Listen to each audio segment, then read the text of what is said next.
বুধবার সাত সকালে এক সাইকেল চোরকে পাকড়াও করল এলাকার বাসিন্দা ও দোকানদাররা। ঘটনাটি ঘটেছে জলপাইগুড়ি শহরের কদমতলা হনুমান মন্দির সংলগ্ন এলাকায়। জানা গেছে, এই দিন মন্দিরে এক ভক্ত রাস্তায় সাইকেল রেখে প্রণাম করতে গিয়েছিলেন। এসে দেখেন তার সাইকেলটি একজন নিয়ে চলে যাচ্ছিল। এরপর সেই লোকটিকে ধরে ফেলে এলাকার বাসিন্দারা। খবর দেওয়া হয় পুলিশকে। পুলিশ এসে চোরকে থানায় নিয়ে যায়। এই ঘটনার পর এলাকায় আতঙ্ক ছড়িয়ে পড়ে। যদিও এর আগে এই জায়গা থেকে বারবার সাইকেল চুরির ঘটনা ঘটেছে বলে জানিয়েছেন স্থানীয়রা। আজ সাইকেল চোরকে ধরতে পেরে কিছুটা হলেও স্বস্তির নিঃশ্বাস ফেলেছেন তারা। সকালবেলা এক ভক্ত ছিল, মন্দিরে আসছিল, মন্দিরে নমস্কার করতেছে, সাইকেলটা ধুয়ে একটা লোক আসলো, আইসে মন্দিরে নমস্কার করে ওর সাইকেল নিয়ে ভাগতেছিল। তখন সবাই মিলে ওই সাইকেল চোরকে ধরা হলো।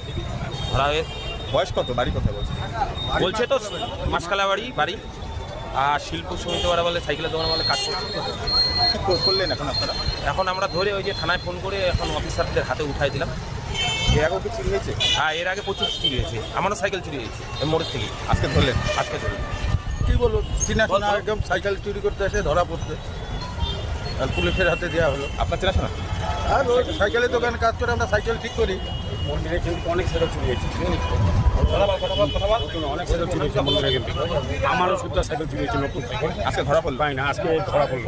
আমার নতুন সাইকেল চুরি হয়েছে, ব্যাগ শুদ্ধ আমার।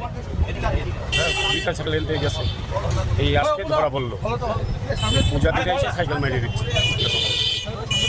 Disclaimer. This channel may not promote any violent, harmful or legal activities. All content provided by this channel is meant for an educational purpose only.